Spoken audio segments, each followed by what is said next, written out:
How's it going, everyone? We got another Maestro tips and tricks videos coming your way.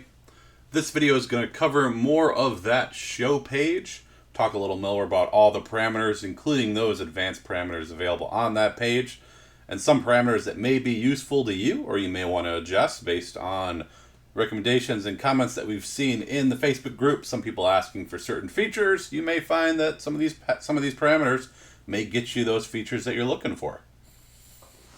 So chill out here with us, and we will walk through this show page of Maestro. So on my video here, I have the Maestro window open on the right-hand side, and I have a capture window going on the left. Capture is a 3D visualizer for lighting. So I've set up a stage with a whole bunch of lights and linked Maestro into this stage by sending that DMX signal into a DMX receiver, which then converts it over to ArtNet, which then sends it over to Capture on my PC. So we'll be able to visualize all these changes and all these effects in real time on this 3D stage. So when you are on the show page for Maestro, you'll see a bunch of different options available to you. At the very top of the page, you do have that global brightness. This adjusts the brightness for all of your fixtures across all fixture groups.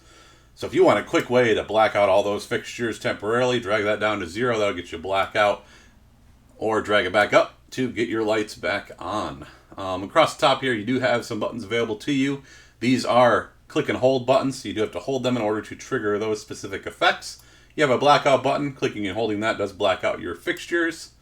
You have a blinder button, which will just set the RGB values to 100% on all of your fixtures, so you'll get that white wash coming out of those fixtures. There is a strobe button, which will strobe your RGB fixtures. Those movers currently stay on full during that strobe feature. That may be something that gets corrected later on in an update.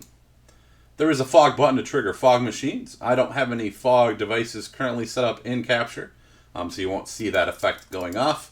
But that will trigger any devices that you have set to that fog fixture value there. And then there is an effect button for triggering effect type fixtures. These are your cold spark fixtures, other fixtures that you want to trigger a specific channel value on. You can set that effect button to that. You just got to set that effect value onto that fixture, set the proper channel value, and then when you tap that button, that will fire off that profile, that item on that fixture. And then we have our live control on the left and our show control on the right. On the live control side, these are all your live values for live music coming into Maestro. So these are all the parameters that you can adjust here, and you do have them split up based on fixture groups. So if you have fixtures across multiple groups, you'll see parameters for each of those groups available from the live control page. Primary group, currently on my stage, my primary group are those RGB LEDs set up in the grid in the back of the stage there. That's my primary group. My secondary group are all of those movers across the top of the stage hanging from the truss. And then my tertiary group are all of those bar lights across the very, very top of the stage there, mounted across that truss horizontally. Within each live control option, you will have a pattern setting and a color palette setting. This is to set the pattern and the palette for that specific fixture group. So you can have multiple different patterns going, multiple different color palettes going across your fixture groups with Maestro. And choosing your patterns, you do get a list of patterns here. There are core patterns. There also are Maestro patterns, as well as, well, that's all the patterns there. So you do have your core patterns. Within your core patterns, you do have that mapping test available to you. So if you want to test your fixtures, make sure they're mapped out properly. That's a great useful feature to turn on in Maestro, and that will just draw across your fixtures, whether it be a one-dimensional or two-dimensional, as you see in this video, in order to ensure that your fixtures are set up in the right 2D grid. They're properly mapped. They're properly ordered on your stage. We'll set this one back to dance here. And then our color palette list, you will find a list of group palettes. You'll find a random option there to just randomly go through all of them. You have those grouped palettes, which are those grouped of sets of colors. And you also have the individual palettes that you can choose down the list there. Pretty large list of colors, as well as some mixtures of colors here. So you do have those color options available to you, and that is the same across all three fixture groups. you do have those different color palettes that you can choose. Then underneath color palettes, you do have parameters for brightness, and this is the brightness for that specific fixture group. So you can crank up or down that fixture group's brightness. This one takes a little bit longer to kick on because it is a slower fade for those fixtures. So as you saw there, I dragged it down, gave it about 10 seconds to fade out. Dragging that back up and you'll see those fade right back up there. You also have an intensity option. This allows you to modulate the overall excitement of a given pattern. So if you want that pattern to be more exciting or less exciting, you would crank that intensity value up for a more exciting pattern. As you see there, it is moving a lot faster now. Or you can crank it all the way down and get a nice slower moving pattern going across your lights. By default, that value is set to 50. We'll put it right back there. Next option we have available to us is the background option. This allows you to raise and lower the background brightness level. So if you want your fixtures to remain lit at all times, that 50% sets that background brightness to around 50%. If you want your fixtures to be lit 100% of the time and fully bright, you would crank up that background percentage. That makes sure that all those fixtures are fully lit.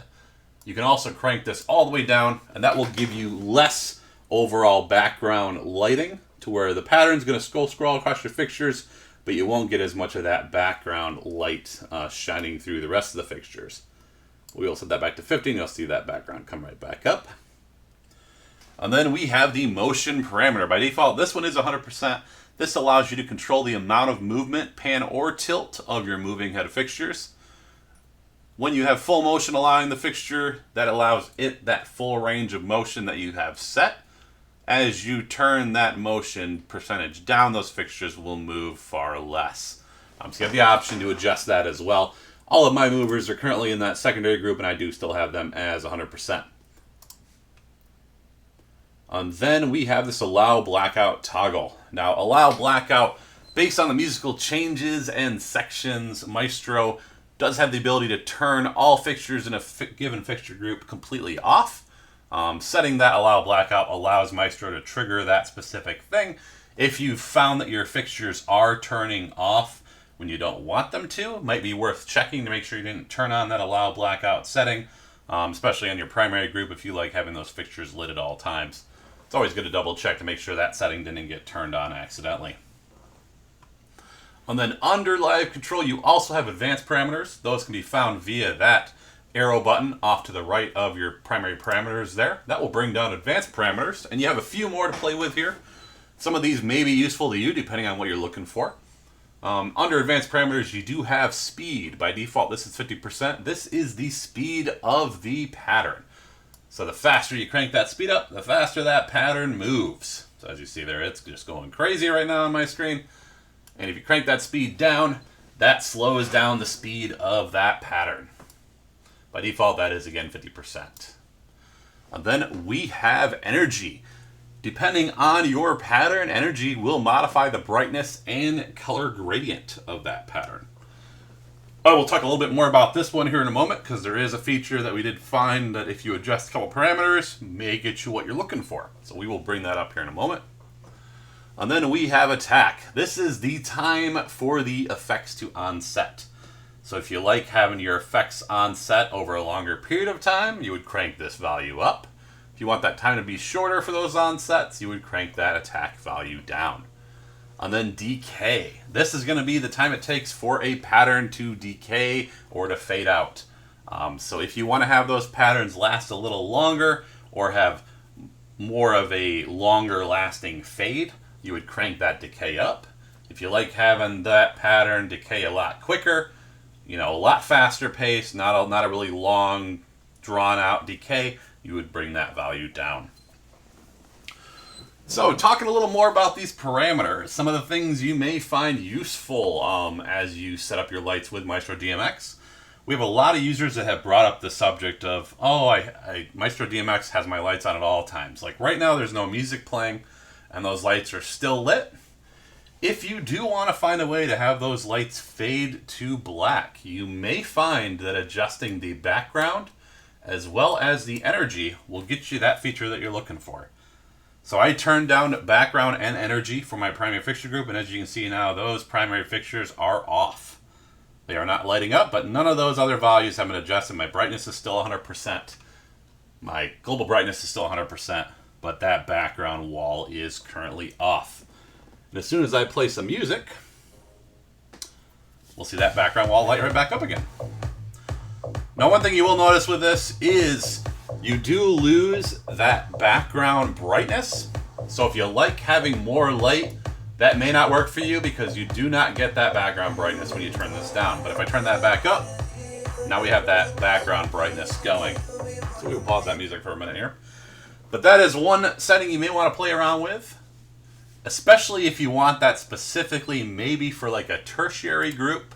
Maybe we don't care as much about those lights being on at all times. We want those just to kind of kick on and kick off, you know, as the beat of the music kind of builds up.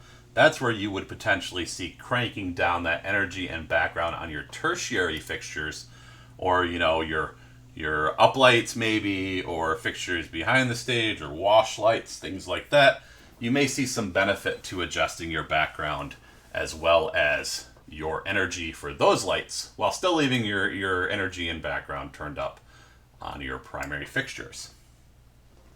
So another thing to play around with there in Maestro. And as mentioned, we do have that allow blackout option. So if you want to have those fixtures black out, you do have those options available to you. But as you see here, you know, I did adjust that tertiary group. I set that same 0% background, 0% energy. And as you see, my tertiaries are currently off. But if I play music, come right back, and then I get those effects I'm looking for out of those tertiary lights. And as soon as my music fades, those lights fade to black. So that is an option available to you if you're looking for something like that. But like I said, it will adjust that background brightness a little bit, so you may not get as good of a look as what you're looking for with not the full background being lit when the music's playing. And as mentioned, there is that motion option available to you. And I will play some music here so you can see those lights moving. That's the full motion that I currently have set up, which this is a 50% pan. And I will turn this down just a little bit. This is a 50% pan for the sweep. And then the tilt is around 25%. So it's doing about that 135 degree, pan is 25%. So that is doing that 135 degree sweep for the pan. And tilt is 50%, and that's giving us kind of that forward facing to facing downward without the lights shining behind the stage. So we have those settings, but if we do want to adjust that motion for those lights, we'll get to a spot in the song where those lights kick back on here for us, because we do have that allow blackout turned on these. But now those lights are moving. So now if we want to adjust the sweeping space of that movement, we can adjust those movement settings. Like I said, if you crank that down to 0, those lights are pretty much just going to face forward and not move at all. But if you want to reduce the amount of movement those lights have, play with that motion setting. And as you see now, those lights are more just sweeping. They're not doing as much all around, but if I crank that motion all the way back up, those lights will start moving all over the stage. So as you see there, now that motion has been cranked up. Now we get that full motion back for our lights. And again, if you don't want that blackout, turn that allow blackout off. And then you'll see those fixtures will stay lit a lot more often than they were before. But as mentioned, you know, continue playing around with these parameters a little bit here in Maestro. You might find a parameter that works great for you, or one that you like better than the default. So definitely, you know, play around with these parameters a little bit. Adjust your lights. You may find a few useful bits from this video. You know, hopefully everybody found something useful from this, or maybe you learned something new that they weren't aware of. But definitely, you know, play around in Maestro. Play around with those parameters on that live control page. Find those settings that you like. And if you find something great that you like, it's always great to save that to a cue so you can call that later. So I can even save this as a new cue here. And we'll do this dance adjusted for my cue. We'll just max out that duration. And that will go ahead, like I said, and save all those parameters that you had set previously. So as you see, my tertiary, background, and energy are set to 0. But my primary and secondary are all those default settings. We see that background was turned up just a little bit, but we can always adjust that there as well. But it also still kept my blackout settings for primary and secondary being off, and tertiary being turned on. Once you have everything you like, you can always save that cue, and that's your cue. You can always recall that cue, and that will bring those settings into your live control. And if you do adjust any of those settings, that will switch you right back into live mode. but you can adjust and then resave or edit and adjust those settings as needed. But again, hopefully this video was helpful to all of you. Maybe you learned something new here with Maestro. But again, if you have any questions, feel free to reach out in the Facebook group, in the Discord chat, or post in the MaestroDMX forums. And we will see you in the next video.